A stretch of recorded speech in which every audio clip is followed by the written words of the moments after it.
बिस्मिल्लाहिर्रहमानिर्रहीम। अस्सलाम वालेकुम स्टूडेंट्स।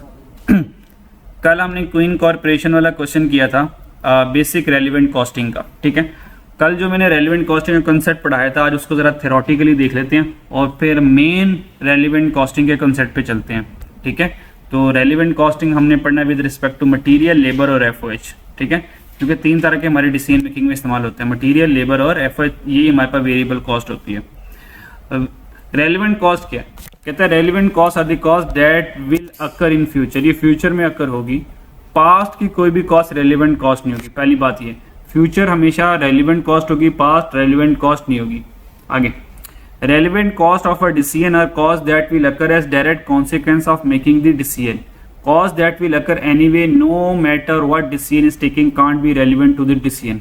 कहता है हर वो कॉस्ट जिससे डिसीजन इफेक्ट होगा, जिससे डिसीजन पर डायरेक्ट कॉन्सिक्वेंस पड़ेगा, वो हमारे लिए क्या होगी? रेलिवेंट कॉस्ट होगी।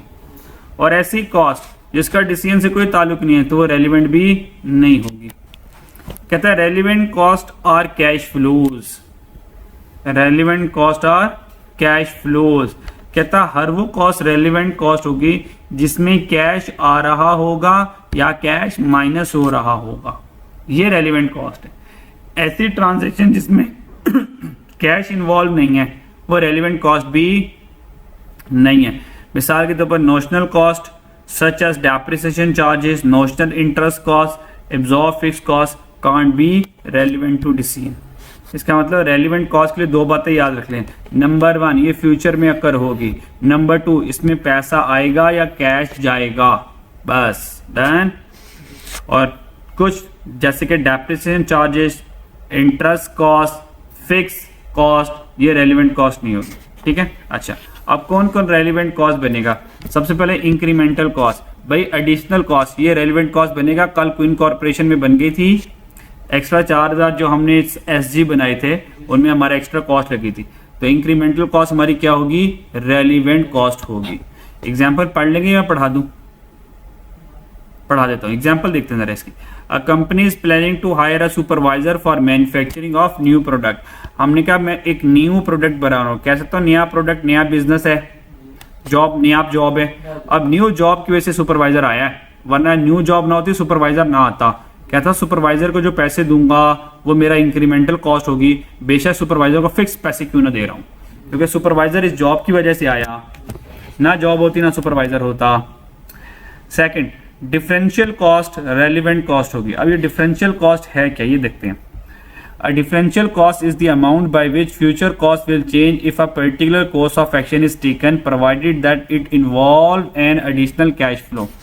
Differential cost कह सकते हो new extra cost, new extra cost. याद है कि क्वीन कॉर्पोरेशन में हम लेबर को 3000 दे रहे थे, 3000 के बजाय जब हमने उनसे ज्यादा काम करवाया उन्होंने कहा 3500 लेंगे, तो कह सकता 500 रुपया एडिशनल लगा। तो जब हमने रेलिवेंट कॉस्ट देखी थी तो 6000 मल्टीप्लाई बाय 500 किया था हमने, याद आया कुछ? इसलिए वो मैंने पहले सवाल करवा दिया ताकि ये समझना आसान हो जाए। ठीक है, तो ये 500 जो होगी मेरी क्या हो जाएगी? रेलिवेंट कॉस्ट हो जाएगी। बात समझ आ रही है? एग्जाम्पल पढ़ा दूं? हो गई? चलो जल्दी से समझा देता हूँ शॉर्टकट में। हमने ना, हमारे पे एक फोटोकॉपी मशीन थी, पुराना उसका रेंट कितना देते थे? 1000। हमने कहा यार इस फोटोकॉपी को गोली कराओ, एक ना लार्ज फोटोकॉपी मशीन खरीदते हैं जो कि ज्यादा एफिशिएंट होगी और एक से ज्यादा काम कर सकती है। लेकिन ये जो लार्ज फोटोकॉपी मशीन खरीदते हैं ना, तो इसका रेंट हमें 1000 नहीं 1600 देना पड़ेगा। बताओ डिफरेंशियल कॉस्ट कितनी है? 1000 में से 1600। इसका मतलब लार्ज फोटोकॉपी मशीन खरीदते हैं तो 600 एक्स्ट्रा पड़ेगा। वो जो एक्स्ट्रा 600 होगा वो मेरा रेलिवेंट होगा, क्योंकि 1000 तो पहले भी जा रहा था। ये डिफरेंशियल कॉस्ट होगी। 600 मेरी क्या कहलाएगी? डिफरेंशियल कॉस्ट कहलाएगी। और एक तरह की ये एडिशनल इंक्रीमेंटल कॉस्ट भी होती है। तो इसका मतलब incremental cost relevant cost, differential cost relevant cost और अपॉर्चुनिटी कॉस्ट तो सैक्रिफाइसिंग कॉस्ट होती है, तो हमेशा रेलिवेंट कॉस्ट होती है अपॉर्चुनिटी कॉस्ट। ठीक है, मिसाल के तौर पर a company had material of 300 kg available in stock if material has no longer used and it can be sold for scrap। कहता है कि 300 kg हमारे पास अवेलेबल है और मैं उसको स्क्रैप पर केजी 50 से बेच सकता हूँ। If you use this 3 kg for special contract, अगर मैं 300 kg स्पेशल कॉन्ट्रैक्ट में इस्तेमाल कर दूं, बताओ ये 300 kg मार्केट में 50 रुपए स्क्रैप से बेच सकता हूं? नहीं बेच सकता यार। नहीं, मेरे पास 300 kg पड़ा हुआ है। मेरे पास क्या पड़ा हुआ है? 300 kg पड़ा हुआ है। इसके साथ दो काम कर सकता हूं, या तो इसको स्क्रैप में 50 रुपए पर केजी पर मार्केट में बेच सकता हूं, या तो इसको एक स्पेशल कॉन्ट्रैक्ट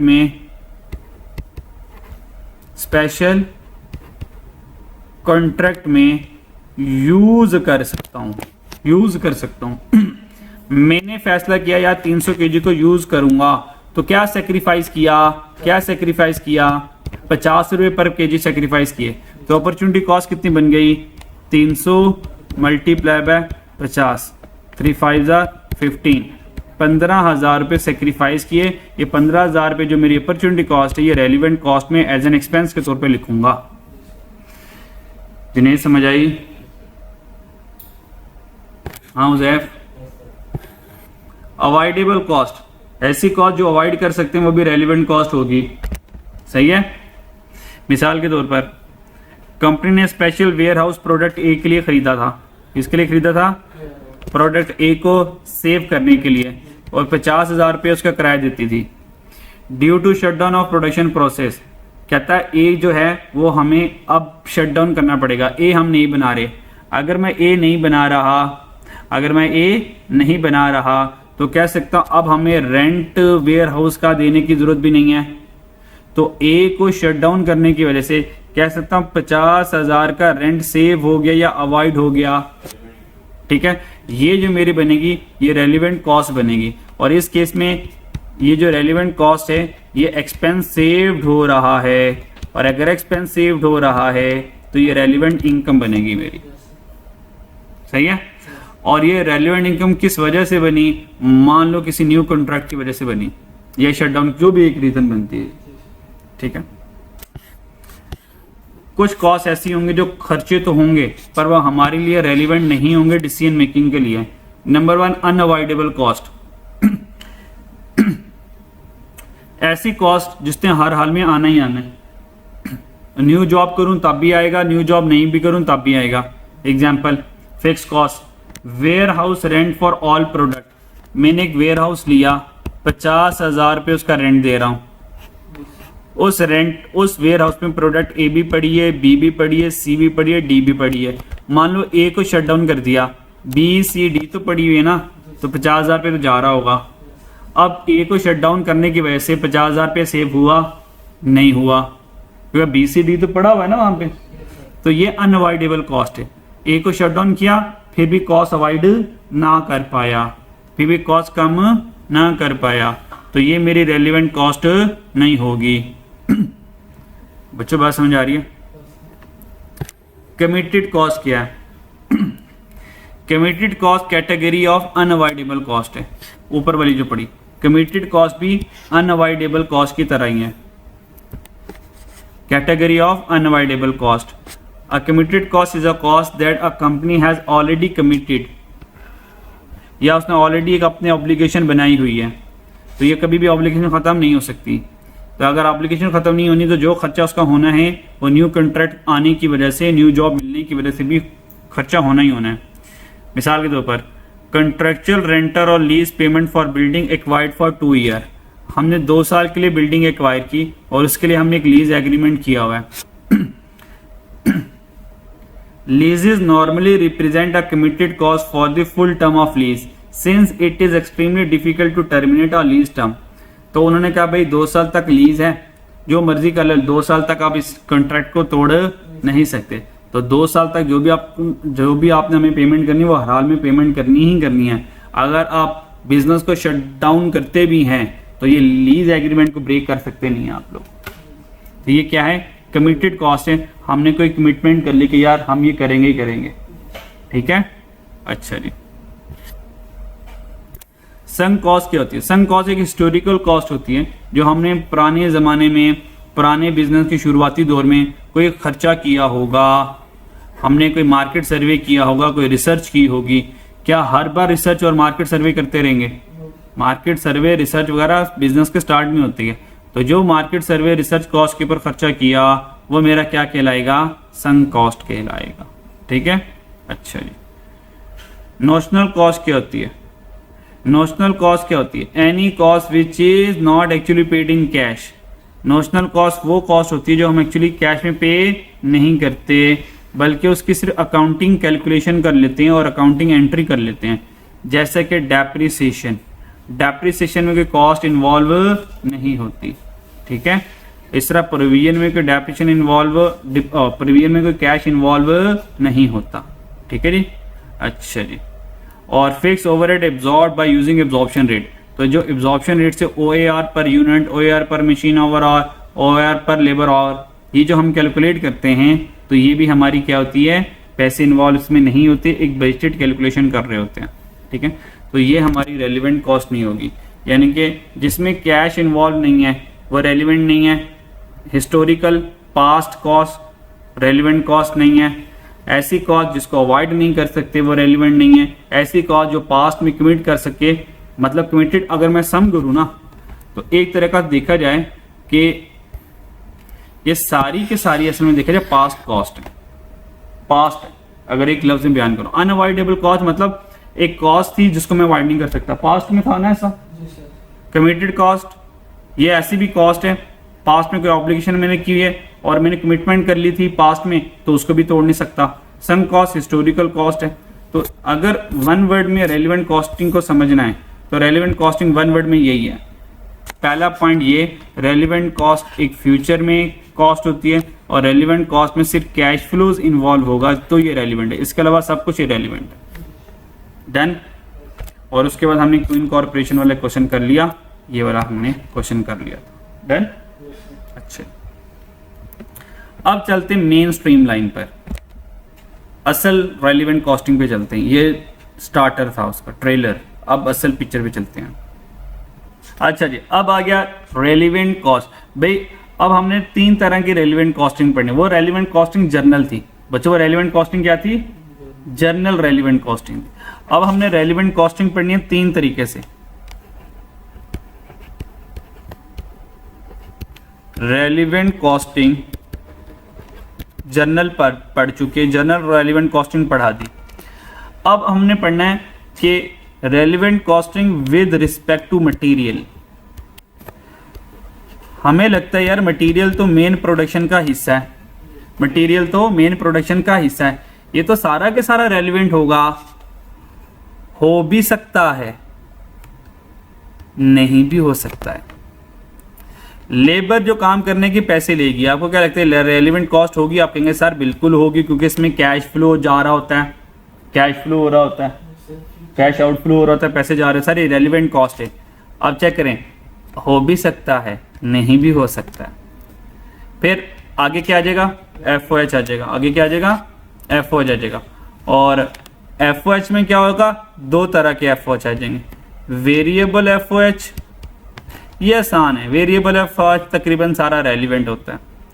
और अब तीसरा वाला क्या रह गया, फिक्स्ड फैक्ट्री ओवरहेड। तो जो फिक्स्ड फैक्ट्री ओवरहेड होगा वो हमारा रेलिवेंट हो भी सकता है और नहीं भी हो सकता। कौन सा हो सकता है बता सकते हो मुझे? और बोलो बोलो, बता सकते हो यार।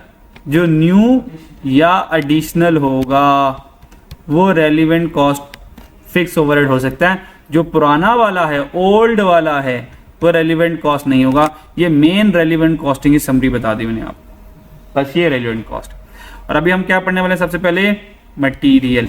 अब मैं मटीरियल के ऊपर आ गया, मेरी बात समझ लगती है? अब कौन सा मटेरियल हमारे लिए रेलिवेंट कॉस्ट होगा, बड़े ध्यान से सुननी है मेरी बातें, ठीक है? अच्छा, शुरू में आपको लगेगा यार मुश्किल है अभी, लेकिन उसके अगले ही 2 मिनट में लगेगा यार ये तो बड़ा आसान हो गया। मेरी बात समझ आ रही? शुरू में क्या लगेगा मुश्किल, अगले 2 मिनट में क्या लगेगा, आसान लगेगा। डन। चलो, मटेरियल के अंदर 2 बातें आप लोगों ने देखनी है। मटेरियल के अंदर 2 बातें। नंबर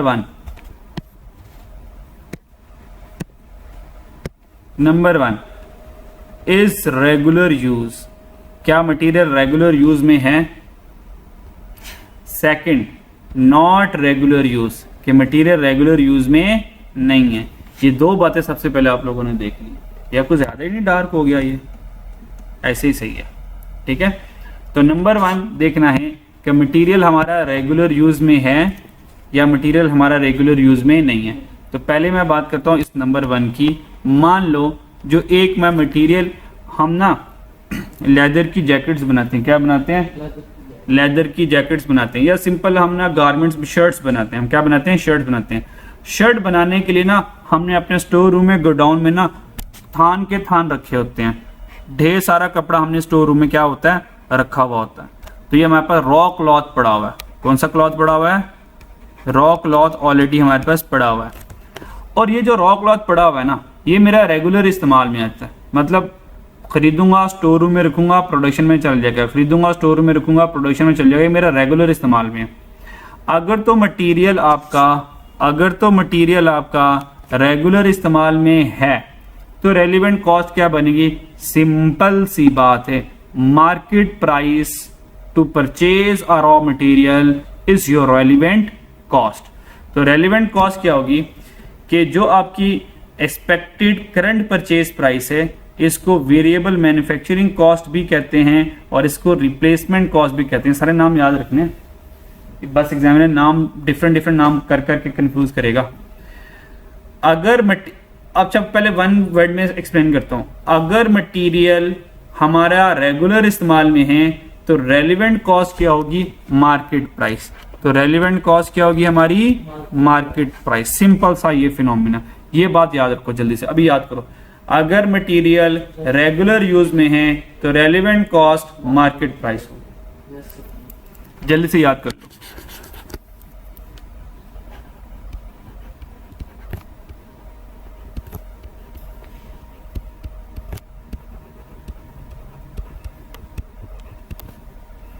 और याद कर लो। फिर थोड़ी सी टेक्निकल बातें करता हूं। याद हो गया? अच्छा,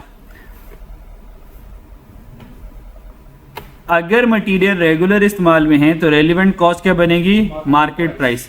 अगर वो जो रेगुलर मटेरियल है, मान लो वो स्टॉक में खत्म हो गया, नॉट इन स्टॉक, वो स्टॉक में नहीं है, तो अच्छी बात है ना।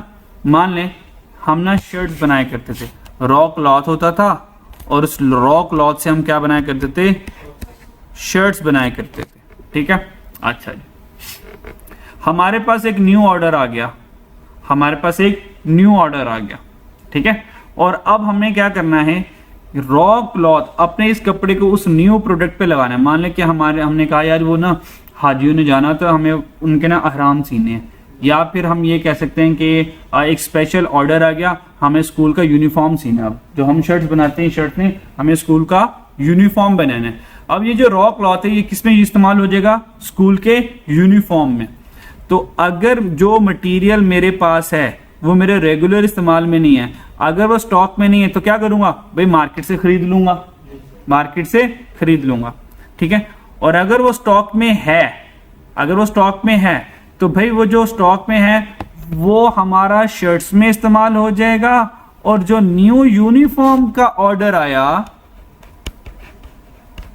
उसके लिए जो ये रॉ क्लॉथ होगा, ये क्या करूंगा, मार्केट से जाके खरीद लूंगा। तो याद रखिएगा, अगर मटेरियल हमारा रेगुलर इस्तेमाल का है, वो स्टॉक में नहीं है, तब भी मार्केट प्राइस रेलिवेंट कॉस्ट बनेगी, और वो स्टॉक में है तब भी वो रेलिवेंट कॉस्ट मार्केट प्राइस बनेगी। ये बात याद रखें। तो अगर मटेरियल रेगुलर यूज में है, स्टॉक में नहीं है या स्टॉक में है, तो if material is in stock, अगर मटेरियल स्टॉक में पड़ा हुआ है या नहीं पड़ा हुआ, दोनों सूरत हाल में रेलिवेंट कॉस्ट क्या होगी, हमारी करंट परचेज प्राइस होगी, यानी कि करंट मार्केट प्राइस होगी। और उसको एक्सपेक्टेड परचेज प्राइस भी कहते हैं, उसको वेरिएबल मैन्युफैक्चरिंग कॉस्ट भी कहते हैं, और वो हमारी रिप्लेसमेंट कॉस्ट भी होती है। यहां तक बात देखें, समझ आती है नहीं आती? नहीं आती तो मुझे दोबारा पूछें। सर मार्केट प्राइस और इनवॉइस प्राइस में क्या सेम ही होते हैं। मार्केट से जब चीज खरीदोगे तो आपको एक इनवॉइस देंगे, रसीद देंगे, तो वो परचेज प्राइस इनवॉइस प्राइस ही होती है। तो सर अगर हमारा स्टॉक में नहीं है, हम एक चीज जाकर 10 रुपए की ले आते हैं, वो जो 10 रुपए, मान लो कि मैंने पुराना वाला ये क्लॉथ जो खरीदा था ना, ये 9 रुपए का खरीदा था। कितना खरीदा था? ओल्ड कपड़ा कितने का खरीदा था? 9 रुपए का, ठीक है। यूनिफॉर्म का ऑर्डर आया, भाई यूनिफॉर्म के लिए भी तो ये कपड़ा चाहिए होगा। जी सर। अब जब यूनिफॉर्म के लिए कपड़ा खरीदने गया मार्केट में, वो मार्केट में 12 रुपए का मिला, तो 12 रुपए पर स्क्वायर फीट या 12 रुपए पर गज, ये मेरी रेलिवेंट कॉस्ट होगी। जी सर। अगर स्टॉक में भी पड़ा होगा तो अगर स्टॉक में पड़ा होगा, मान लो अगर स्टॉक में पड़ा होगा, तो ये जो रॉ क्लॉथ स्टॉक में पड़ा हुआ है ये यूनिफॉर्म पे लग गया, तो भाई शर्ट के लिए कपड़ा शॉर्ट पड़ जाएगा। ये जो रॉ क्लॉथ अगर स्टॉक में पड़ा हुआ है, तो जब मैं इसको यूनिफॉर्म में लगाऊंगा तो भाई अपनी शर्ट के लिए कपड़ा शॉर्ट पड़ जाएगा ना। जी सर। तो ये जो कपड़ा शॉर्ट पड़ गया, कपड़ा कम पड़ गया, अपनी शर्ट नहीं बना सकता, तो अब इसको भी तो मार्केट में खरीदूंगा। जी सर। तो जब इसको मार्केट में खरीदूंगा, किस वजह से खरीद रहा हूँ? यूनिफॉर्म की वजह से खरीद रहा हूँ। तो यूनिफॉर्म की वजह से कपड़ा शॉर्ट पड़ गया ना, तो जिस प्राइस पर अब मुझे रॉ क्लॉथ मिलेगा वो यूनिफॉर्म की रेलेवेंट कॉस्ट बनेगी। कपड़ा पड़ा हुआ है, कपड़ा पड़ा हुआ है तो हाँ, ये जो कपड़ा ओल्ड पड़ा है ना, ये 9 रुपए का खरीदा हुआ है। आगे चलो। कहाँ पे लगाना है? ये जो मैंने कपड़ा खरीदा हुआ था, मान लो मैंने 9 रुपए का खरीदा हुआ था, अब इस 9 रुपए वाले कपड़े को मैंने यूनिफॉर्म पे लगा दिया, तो कह सकता हूं शर्ट के लिए कपड़ा खत्म हो गया होगा, फिर शर्ट के लिए कपड़ा कम पड़ गया होगा। क्या ख्याल है कि नहीं? भाई रेगुलर इस्तेमाल में है ना, रेगुलर इस्तेमाल में है ना, अगर रेगुलर इस्तेमाल में तो जितना रॉ मटेरियल आता है वो प्रोडक्शन में शर्ट बनाने में लग जाता है, क्योंकि रेगुलर इस्तेमाल हो रहा है उसका। अच्छा, फिर क्वेश्चन ये है कि सर अगर आप खरीदेंगे वो 12 रुपए, वो 12 रुपए का, तो हमारी रेट में पूछ के 12 रुपए, 12 रुपए, ये 9 और 12 का डिफरेंस ना ले लेना कि एडिशनल 3, नहीं भाई नहीं, जो करंट प्राइस पे खरीदोगे वो रेलिवेंट कॉस्ट बनेगी।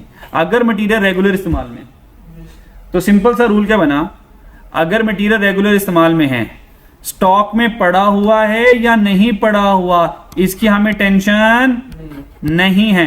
हमें हर हाल में, अगर वो रेगुलर इस्तेमाल में है, हर हाल में मार्केट से खरीदना पड़ेगा, और वो जिस कीमत पर मार्केट में मिलेगा वो मेरी रेलिवेंट कॉस्ट बन जाएगी।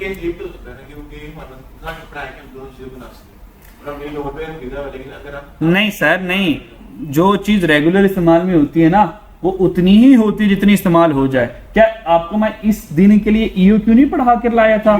सर इन्वेंट्री होल्डिंग कॉस्ट पड़ेगी अगर ज्यादा होल्ड करोगे तो।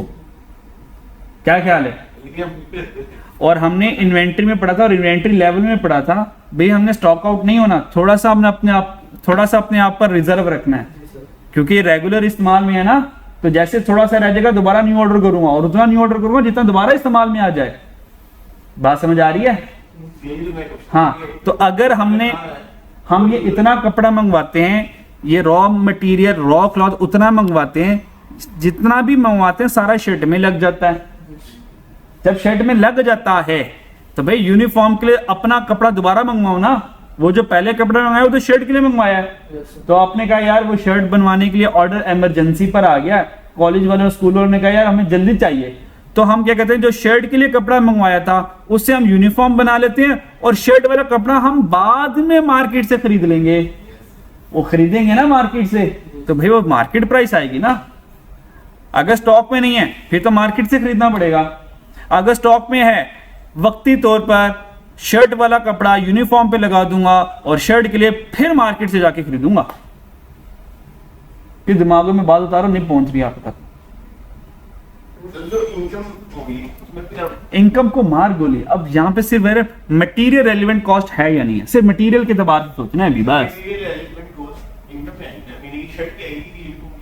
वो जो यूनिफॉर्म जब बेचूंगा ना, तो वो उसकी इनकम, यूनिफॉर्म जब बेचूंगा तो उसकी जो इनकम रेलिवेंट इनकम होगी, और उसकी जो मटेरियल की रेलिवेंट कॉस्ट होगी वो 12 होगी। क्योंकि अभी यूनिफॉर्म को जब बेचना है तो बनाना भी तो है, तो बनाने में मटेरियल, लेबर, एफर्ट्स लगना है इसके ऊपर अभी, वो 12 लिखेंगे। हाँ, क्योंकि मल्टीप्लाई पे जितना यूनिफॉर्म बनाने में कपड़ा लगा है यार, पर केजी कह लो या पर स्क्वायर फीट कह लो, कपड़ा मीटर के लिहाज से होता है। 1 मीटर मार्केट में मिला 12 रुपए का, 1000 मीटर कपड़ा इस्तेमाल है यूनिफॉर्म में, तो 1000 मीटर 12 कर दूंगा, 12,000 मटेरियल कॉस्ट आ गई यूनिफॉर्म बनाने की। Simple is that. मैं मारूंगा तुझे, सर शर्ट के लिए आपने अपनी खुद ही क्या वो हमने लगा दी तो शर्ट के लिए हम यहाँ खरीदेंगे वो कॉस्ट नहीं पड़ जाएगी 3 रुपए। मैंने तो सोचा था यार ये तो बहुत आसान होगा, मैं आराम से समझा के निकल जाऊंगा आगे, और मसला तो इसमें नहीं है, मसला तो यहाँ पर है। यहाँ पर मसला आता है जब रेगुलर यूज ना हो, ये मुश्किल, ये तो आसान सी चीज थी। दोबारा कोशिश करो। अच्छा अच्छा सलाह ये है कि हाँ। हमारे पास वो प्रोडक्ट हमने अपनी यूनिफॉर्म में लगा दिया, ठीक है। ये रॉ मैं क्या खरीदना पड़ा, हाँ, ये रॉ कपड़ा पड़ा था, इसको मैंने यूनिफॉर्म पे लगा दिया। अच्छा, अब ये जब रॉ कपड़ा यूनिफॉर्म पे लगा दिया तो कह सकते हो यहाँ से ये रॉ कपड़ा खत्म हो गया होगा, खत्म हो गया होगा। अच्छा, अब मैं जब शर्ट बनाने लगा तो मैंने गोडाउन में देखा कपड़ा ही कोई नहीं, तो अब कपड़े को क्या करूंगा, तो मार्केट प्राइस से खरीदूंगा ना। तो सर यही भी तो मैं ही कह रहा हूँ, अगर वो स्टॉक में है तो वक्ती तौर पर इस स्टॉक को यूनिफॉर्म पे लगा दूंगा, पीछे देखूंगा स्टॉक खाली हो जाएगा, तो इस स्टॉक को पूरा करने के लिए दोबारा मार्केट प्राइस से खरीदूंगा। सही है, हम जितने केजी खरीदेंगे उनको 1200 हाँ ठीक है।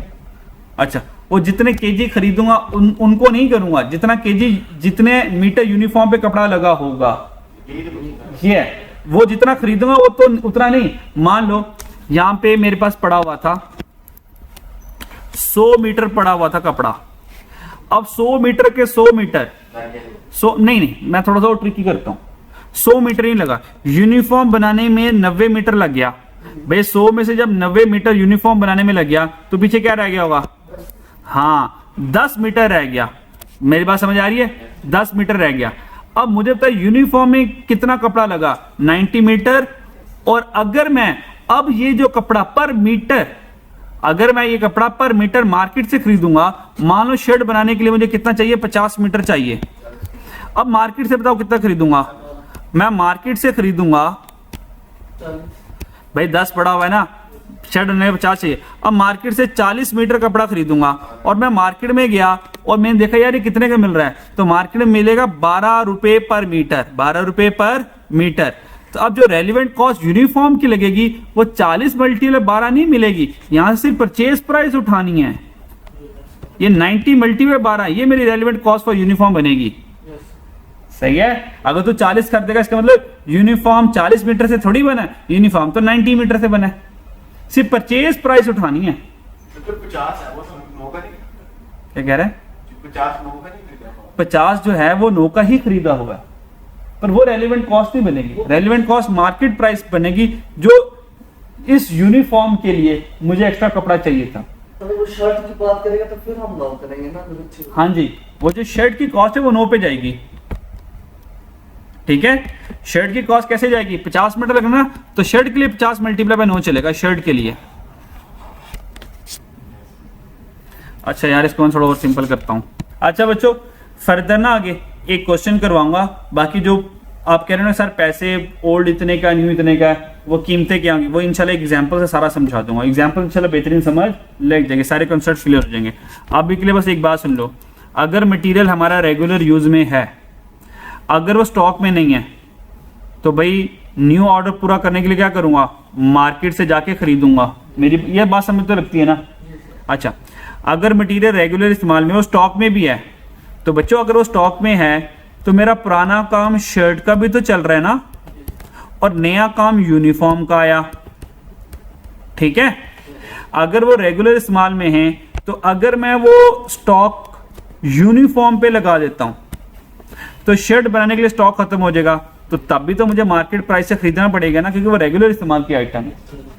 तो अगर मटेरियल रेगुलर इस्तेमाल में है, स्टॉक में है, तो भी मार्केट प्राइस रेलिवेंट कॉस्ट होगी, स्टॉक में नहीं है तो भी मार्केट प्राइस रेलिवेंट कॉस्ट होगी, ठीक है। ये बात समझ लगती है। अच्छा जी, आगे असल मसला इससे आगे था। मसला ये है कि अगर हमारे पास एक आइटम है नॉट इन रेगुलर यूज, हमारे पास एक मटेरियल है लेकिन वो रेगुलर यूज का नहीं है, तो हम इस वक्त बना क्या रहे हैं, तो बोलो, शर्ट्स बना रहे हैं। हम इस वक्त क्या बना रहे हैं, शर्ट्स बना रहे हैं। मेरे पास एक न्यू ऑर्डर आया, न्यू ऑर्डर में मुझे जैकेट्स बनानी। भाई अब स्कूल वालों ने कहा भाई सर्दियां आ गई हैं, अब सर्दियां आएंगी तो हमें आप क्या करें, कोट बना दें। क्या बना दें, कोट बना दें, जैकेट्स बना दें या कोट बना दें, तो हम कहते हैं कोट बना देते हैं। तो स्कूल वालों ने कहा कि भाई हमें कोट बना दें, ठीक है। अब मुझे पता है क्या शर्ट वाले कपड़े से कोट बनेगा? नहीं बनेगा भाई। क्या ख्याल है? कोट के लिए मुझे स्पेशल ऊन का कपड़ा चाहिए होगा। अच्छा, अब मुझे अगर कोट बनाना है, अगर मुझे अब कोट बनाना है तो मैं स्टॉक में देखूंगा, वेयर हाउस में देखूंगा कि मेरे पास स्टॉक में कुछ पड़ा है या नहीं है। अगर तो कोट बनाने के लिए मैंने वेयर हाउस में नजर मारी और देखा यार कोट बनाने के लिए कपड़ा पड़ा है, नॉट इन स्टॉक, वो स्टॉक में पड़ा नहीं था। हमने कहा अच्छा नहीं पड़ा तो फिर क्या करूंगा, मुझे कोट के लिए कपड़ा मार्केट से खरीदना पड़ेगा। ये बात देखो समझ लगती है, यस सर। इसमें कोई परेशानी? हाँ जुनेद, ये बात हमें लगती है, ये मुश्किल तो नहीं है। अब मुश्किल आने लगी है, ठीक है, अब मुश्किल ही आने लगी। हमने कोट बनाने के लिए गोडाउन में नजर मारी और कोट बनाने का कपड़ा गोडाउन से निकल आया। हमने पुरानी पेटियां खोली तो पुरानी पेटियों में क्या निकल आए?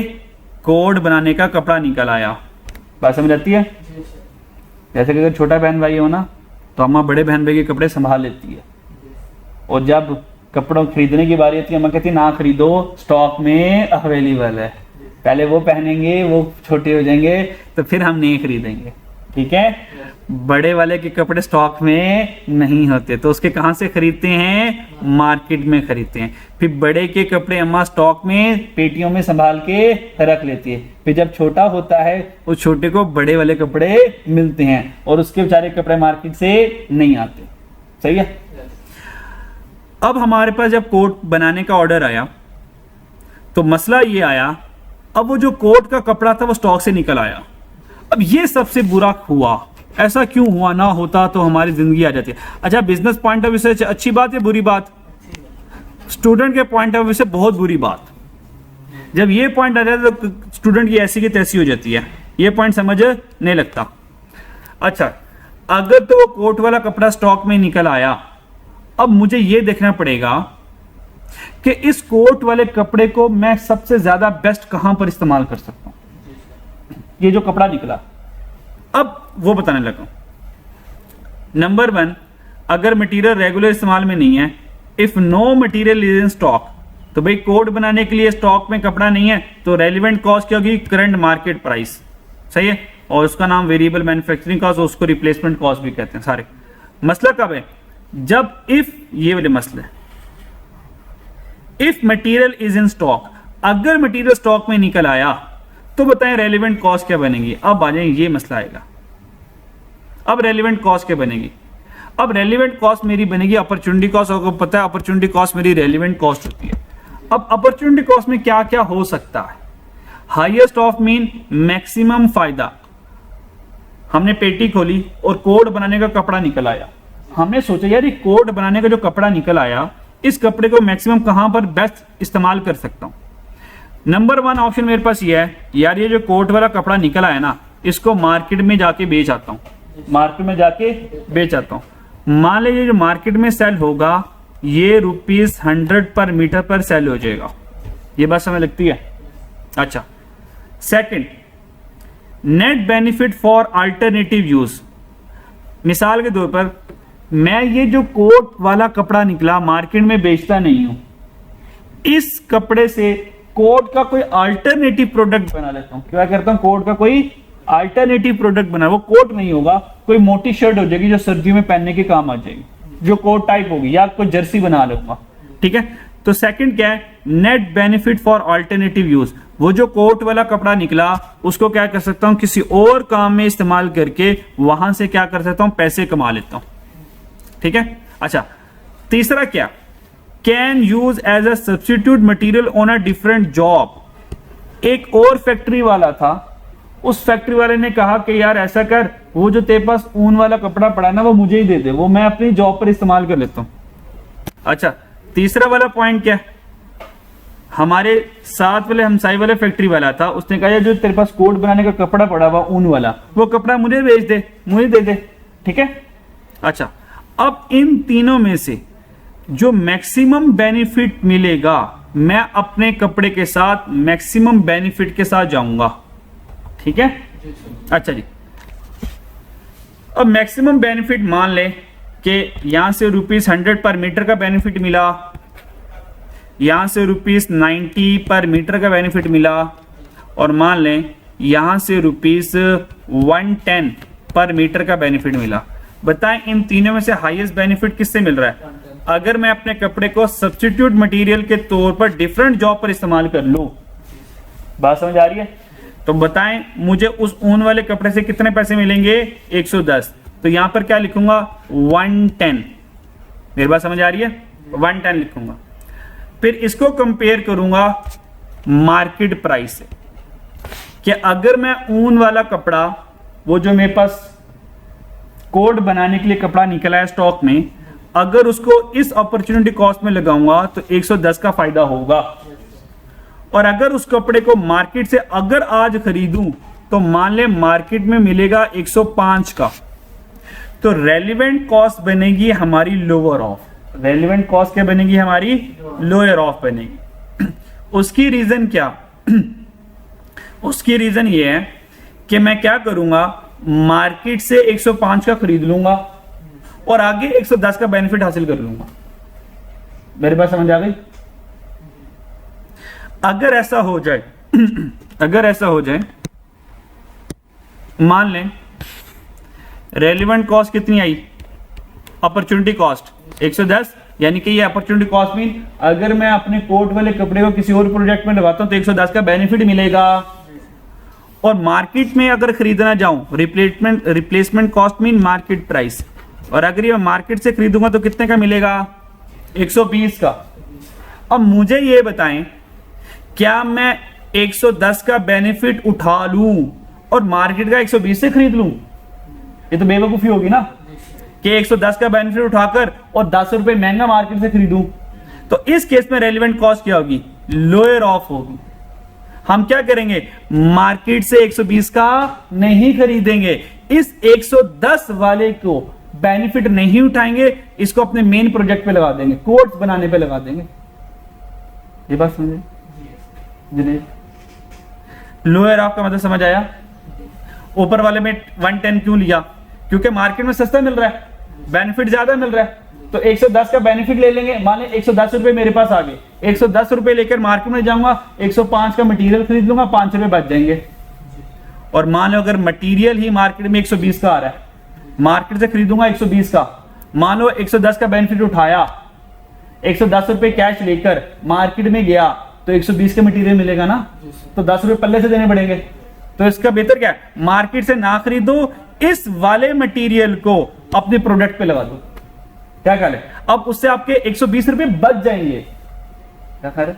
लेकिन जब 120 बचेंगे, लेकिन जब मैं अपने इस मटेरियल को कोट पे लगाऊंगा तो ये सब्स्टिट्यूट वाले प्रोडक्ट से जो 110 आने थे ये नहीं आएंगे। तो this is the opportunity cost. Done? ठीक है, आज के लिए इतना काफी है। बाकी कल इंशाल्लाह ताला इसके क्वेश्चन करेंगे, फिर आपको लेबर वाली कॉस्टिंग करवाऊंगा, रेलिवेंट कॉस्टिंग। अल्लाह हाफिज। हाँ बिल्कुल शाम को ही करेंगे।